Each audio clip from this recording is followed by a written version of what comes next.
میں بیان کے لیے دعوت دے رہا ہوں عزیزم محمد ریحان صلی اللہ علیہ وسلم کو، وہ آئے اور اپنے بیان کو پیش کروائے۔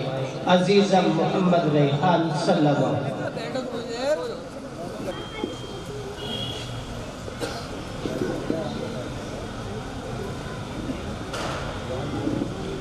الحمد لله نحمده ونستعينه ونستغفره ونؤمن به ونتوكل عليه ونعوذ بالله من شرور أنفسنا ومن سيئات أعمالنا من يهده الله فلا مضل له ومن يضلله فلا هادي له ونشهد أن لا إله إلا الله وحده لا شريك له أما بعد فأعوذ بالله من الشيطان الرجيم بسم الله الرحمن الرحيم درود الشريف پڑھ لیں اللهم صل على سيدنا ومولانا محمد وبارك وسلم وعلى آل سيدنا ومولانا محمد وبارك وسلم صلى الله تعالى عليه وسلم صلى الله تعالى عليه وسلم۔ انتہائی قابل احترام معزز سامعین کرام، بزرگوں، نوجوان بھائیوں اور پیارے بچوں، اسٹیج پر جلوہ افروز معزز شخصیات، حضرات علماء کرام، اور جہاں تک میری آواز جا رہی ہے میری پردہ نشین ماؤں اور بہنوں، اللہ جو ہمارا رب ہے، ہمارا خالق، ہمارا مالک، پالنہار پروردگار، جو ارحم الراحمین ہے، جو اکرم الاکرمین ہے، اس نے ہمیں بے شمار انعامات سے نوازا ہے۔ اللہ تبارک و تعالیٰ نے زمین سے لے کر آسمان تک اور ماں کے پیٹ سے لے کر آج تک انگنت نعمتوں سے ہم سب کو سرفراز فرمایا ہے۔ اللہ تبارک و تعالیٰ کی نعمتوں کا احصاء احاطہ کسی انسان کی بس کی بات نہیں ہے۔ وَإِن تَعُدُّوا نِعْمَةَ اللَّهِ لَا تُحْصُوهَا، اگر تم اللہ کی نعمتوں کو شمار کرنا چاہو، اگر تم اللہ کی نعمتوں کو گننا چاہو تو تمہاری بس کی بات نہیں ہے۔ دنیا کا کوئی کیلکولیٹر ایسا نہیں ہے کہ جو اللہ کی نعمتوں کو شمار کر سکے اور گن سکے۔ بے شمار نعمتوں سے اللہ تبارک و تعالیٰ نے ہم سب کو نوازا ہے، اور ان میں سے ایک عظیم نعمت اس مجمع میں موجود لوگوں کو اللہ تبارک و تعالیٰ نے جو شادی شدہ ہیں یا اس کے علاوہ ہیں، اللہ تبارک و تعالیٰ نے ان کو ایک عظیم نعمت سے نوازا، اور وہ نعمت اولاد کی نعمت ہے۔ اولاد اللہ تعالیٰ کی ایک عظیم نعمت ہے۔ جس کے پاس اولاد نہیں ہے اس کے گھر کو جا کر کے دیکھو، ایک اجڑا ہوا ویران چمن نظر آتا ہے۔ شادی کے بعد انسان کی صرف ایک ہی خواہش، ایک ہی تمنا، ایک ہی آرزو ہوا کرتی ہے کہ اللہ تعالیٰ اس کے گلشن میں کوئی پھول کھلائے، اولاد عطا فرمائے، اور اگر اللہ کی حکمت اور مصلحت سے اس میں کچھ تاخیر ہو جائے، کچھ دیر ہو جائے، تو انسان بے چین ہو جاتا ہے، بے تاب ہو جاتا ہے، اور پریشان ہو کر سرگرداں ادھر ادھر پھرتا ہے، اور بعض مرتبہ تو ایسا کام کر جاتا ہے جس کی شریعت اس کو اجازت نہیں دیتی۔ نفس اس کو فتویٰ دیتا ہے اور مسئلہ بتاتا ہے کہ بھائی اولاد مل جائے، بعد میں توبہ کر لینا۔ اب چاہے ایک پیر پر کھڑے ہو کر کے تپسیا کرنی پڑے، یا کسی قبرستان کی قبر کے اندر جا کر کے لیٹنا پڑے، یا کسی مزار کی پجاری کو جا کر کے پوجنا پڑے، یا کسی مزار کا تعویذ اپنے گلے کے اندر باندھنا پڑے، یا کسی درگاہ کا دھاگا اپنے ہاتھ کے اندر باندھنا پڑے، یا کوئی اور غیر شرعی عمل انجام دے کر کے گناہ کا مرتکب ہونا پڑے، مگر اولاد مل جائے۔ شادی کے بعد اولاد کے بغیر انسان کی زندگی ادھوری نظر آتی ہے۔ جن کو اللہ تعالیٰ نے اس نعمت سے نوازا ہے، ان کو اللہ تعالیٰ کا شکر ادا کرنا چاہیے کہ ان کو اللہ تعالیٰ نے اس عظیم نعمت سے نوازا ہے، لیکن ان کو نعمت ملنے کے بعد غافل بھی نہیں ہونا چاہیے۔ اللہ تعالیٰ نے یہ اصول بنایا ہے اور ضابطہ بنایا ہے کہ اگر نعمتیں تمہیں دی گئی ہیں تو پھر ان کے عوض ہمارے بھی کچھ مطالبات اور تقاضے ہیں، اور جو سب سے پہلے اللہ کی نعمتوں پر تقاضا آتا ہے وہ یہ ہے کہ جب میں اپنے بندوں کو نعمت عطا فرماؤں تو میرا شکر بجانا ہے۔ نعمت تھوڑی ہو یا زیادہ ہو، نعمت چھوٹی ہو یا بڑی ہو، بلکہ فرمایا کہ نعمت جس درجے کی بھی ہے کم سے کم اس درجے کا تو حکم بجا لاؤ۔ پھر اللہ تعالیٰ نے وعدہ فرمایا کہ اگر تم میری نعمتوں پر شکر کرو گے تو اس میں اضافہ کروں گا اور اس کے افادے کو بڑھا دوں گا، اور دنیا اور آخرت میں تمہیں اس کے فائدے دکھاؤں گا۔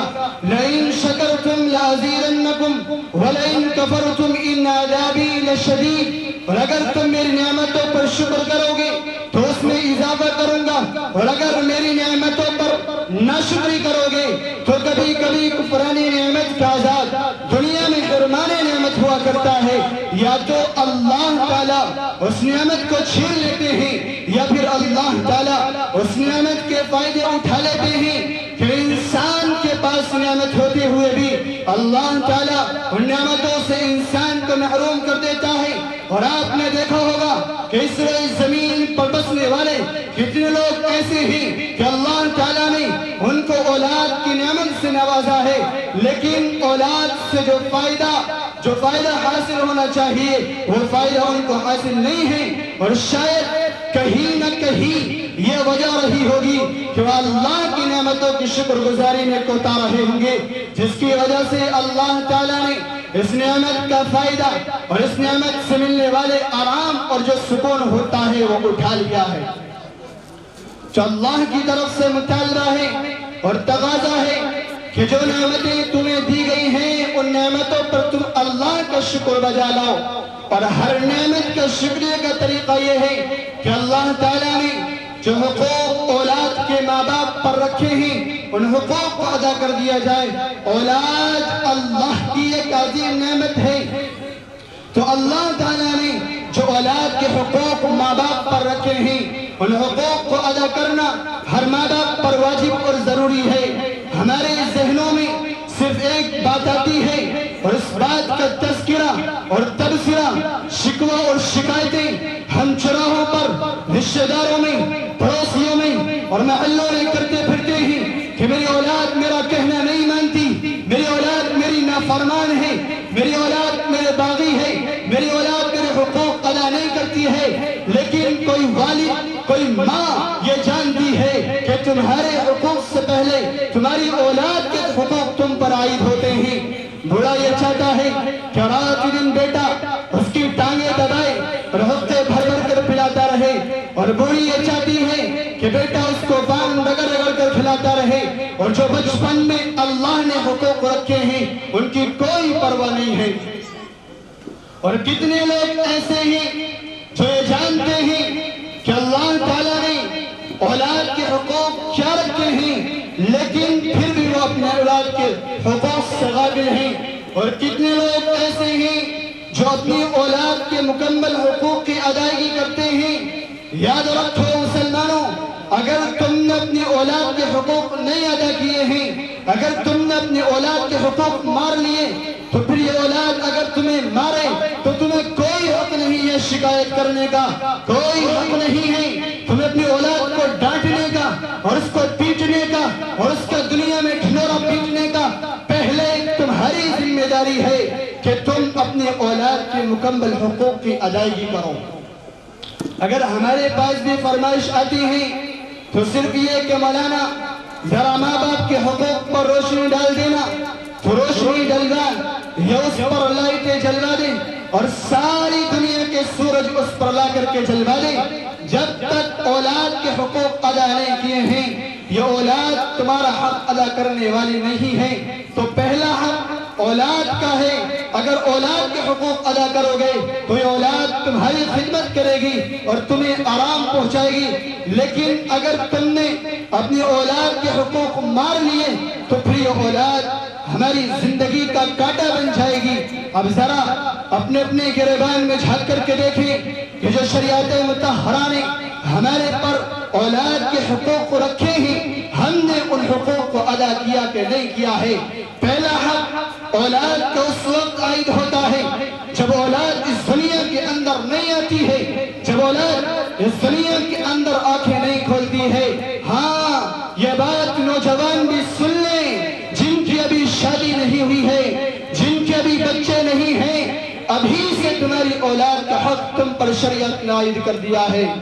اور وہ یہ ہے کہ جب تم اپنے لیے شریک حیات کا انتخاب کرو تو ایسی شریک حیات کا انتخاب کرو کہ جو دیندار ہو، جس کا ایمان مکمل ہو، جس کے اعمال مکمل ہوں، جو متقی پرہیزگار ہو. ایسی بیوی کا انتخاب کرو. یہ اولاد کا ہمارے پر حق ہے جسے ہم اپنا لائف پارٹنر بنانا چاہ رہے ہیں. اس کا انتخاب دین کی بنیاد پر ہونا چاہیے، تقوی کی بنیاد پر ہونا چاہیے. نبی کریم علیہ السلام نے ارشاد فرمایا کہ جب کوئی مسلمان مرد کسی عورت سے نکاح کا ارادہ کرتا ہے یا وہ شادی کا ارادہ کرتا ہے، یا اس کے گھر والے، اس کے والدین، اس کے بھائی، اس کے بہن اس کے نکاح کا ارادہ کرتے ہوں تو 4 باتوں میں سے کسی نہ کسی ایک بات کو اپنا ہدف اور ٹارگٹ بنایا جاتا ہے. کوئی یہ چاہتا ہے اور کسی کی خواہش یہ ہوتی ہے کہ میری بیوی دنیا کی سب سے حسین ترین بیوی ہو. گاؤں میں اور پوری بستی میں، پورے علاقے میں کسی کی بیوی ایسی نہ ہو جیسی میری بیوی ہو. اور کوئی یہ چاہتا ہے کہ علاقے کے سب سے بڑے پردھان کی، سب سے بڑے وزیر کی، سب سے بڑے چودھری کی بیٹی میرے گھر میں آئے تاکہ میرا نام بھی روشن ہو جائے، اور بڑے باپ کی بیٹی میرے گھر میں آئے، ڈھیر سارا مال لے کر کے آئے. جو آج تک یہ گھر خالی پڑا ہے. اور بعض لوگ جو ایسے ہوتے ہیں کہ سامان ہی خریدنا بند کر دیتے ہیں، کہتے ہیں کہ اب بیٹی کی شادی میں دن ہی کتنے سے بچے ہیں، کیا کریں گے؟ نئی بائک کو خرید کر کے اب بیٹے کی سسرال سے آ جائے گی. کیا کریں گے؟ نئے ڈینر سیٹ کو خرید کر کے اب وہ وہاں اکٹھا کر رہی ہوگی. چھوٹی چارپائی میں کام چلا لو، نیا بیڈ آنے والا ہے، یہاں تک کہ بوڑھا بھی پڑی چادر میں کام چلا رہا ہے. پھر نیا کمبل آنے والا ہے، سب ادھر نظر لگائے ہوئے بیٹھے ہیں. بڑے باپ کی بیٹی تلاش کی جا رہی ہے، بزنس مین باپ کی بیٹی تلاش کی جا رہی ہے. اور بعض لوگ تو ایسے ہوتے ہیں چاہے صبح سے لے کر شام تک ماریں اور شام سے لے کر صبح تک ماریں، کلمہ اس کو یاد نہ ہو، اسلامیات کا اس کو پتہ نہ ہو، مگر وہ بڑی سے بڑی گاڑی لے آئے، بڑی سے بڑی ڈگریاں لے آئے. اور بعض لوگ ایسے ہوتے ہیں جو یہ چاہتے ہیں اور جن کی یہ خواہش ہوتی ہے کہ کالی ہوگی تب بھی چلے گی، غریب کی ہوگی تب بھی چلے گی، پسماندہ طبقے سے ہوگی تب بھی چلے گی، لیکن دیندار ہونی چاہیے. اس لیے کہ ان کے پیش نظر یہ ہوتا ہے کہ آگے اللہ اولاد کی نعمت دینے والا ہے. یہ اولاد کا حق ہے کہ جب اولاد اس دنیا کے اندر آئے، جب اولاد اس دنیا کے اندر اپنی آنکھیں کھولے تو اس کے ارد گرد ایک دیندار ماحول ہونا چاہیے، اسے ایک دیندار ماں ملنی چاہیے. اس لیے انتخاب کرتے ہیں کہ کالی ہوگی تب بھی چلے گی، غریب کی ہوگی تب بھی چلے گی، لیکن دیندار ہونی چاہیے. تو میرے عزیزوں، ہمیں چاہیے کہ ہم اپنی اولاد کے مکمل حقوق کی ادائیگی کریں.